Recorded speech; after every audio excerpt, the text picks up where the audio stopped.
My spouse didn't cheat, but the silence between us felt worse. And I know how that sounds. I used to think stories like this were exaggerated. I thought real marriage problems had clear villains, clear moments you could point to and say, that's when everything broke. This wasn't like that.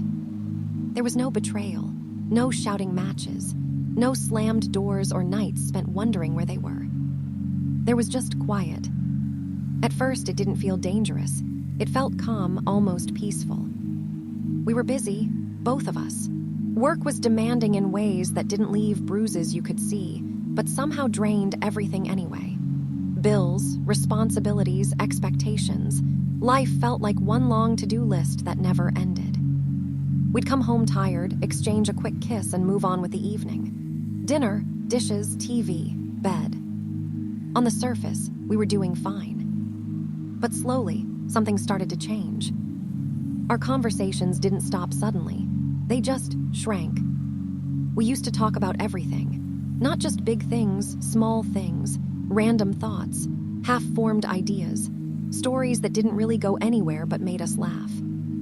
Now conversations felt like updates. How was your day? Busy. Same. That was it. At first, I blamed stress. Everyone gets quiet when they're overwhelmed, right? I told myself this was just a phase, a season, something we'd move through once life slowed down. But life never really slows down, does it? Weeks turned into months, and the silence settled in. Not dramatic silence, not the kind where someone is clearly angry. This was the kind of silence that pretends to be harmless.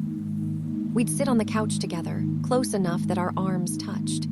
The TV would be on, but neither of us could tell you what was playing. Phones in hand, mine somewhere else. I remember thinking, we're together, so why do I feel alone? That thought scared me more than I wanted to admit. Because loneliness usually has a reason. Distance, absence, loss. This had none of those. We were still there, still showing up, still functioning. But something essential felt missing. We stopped arguing too. People say that's a good sign, but arguments mean you still care enough to reach for each other. Silence feels like letting go quietly, without asking permission. Sometimes, I wanted to say something real. I miss you, I feel far from you, are we okay? But every time I opened my mouth, the words felt too heavy. Like if I said them out loud, something fragile would break. So I didn't. I told myself I was being dramatic, that marriage isn't supposed to feel exciting all the time, that this was just adulthood. Still, nights were the hardest. We went to bed at the same time, but not together. We lay on opposite sides, backs turned slightly away from each other, phones glowing in the dark.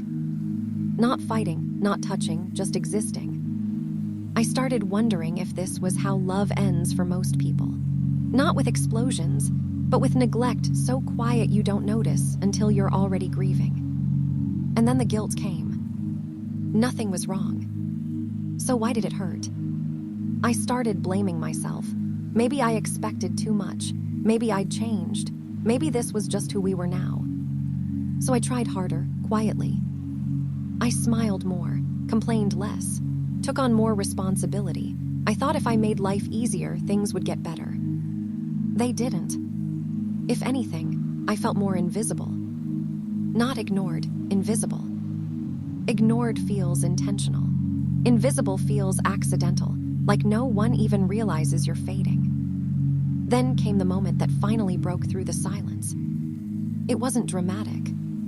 It was a random night. I came home later than usual.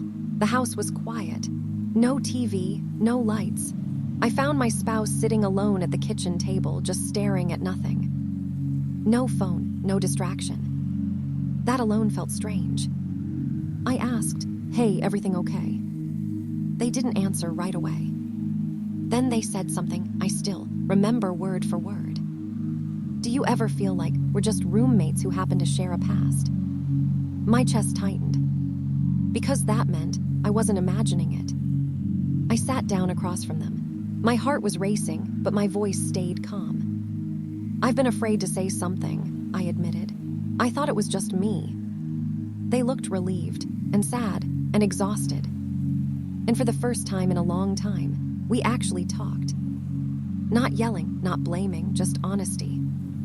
We talked about how tired we were, about pressure, about how neither of us meant to drift apart, we were just trying to survive, about how silence became easier than vulnerability. At one point, my spouse said, "I thought if I didn't bring it up, it wouldn't be real."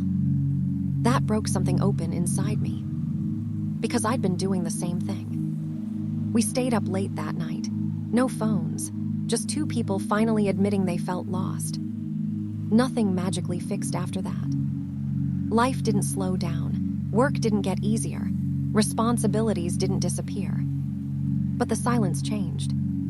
It stopped being empty.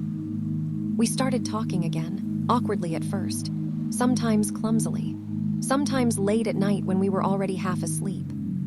We started asking different questions. Not what's wrong with us, but what do we need right now?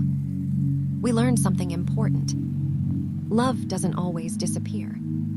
Sometimes it gets buried under exhaustion, fear, and unspoken needs. My spouse didn't cheat, but the silence almost cost us everything. And breaking it, when it felt terrifying, saved us more than any dramatic confession ever could.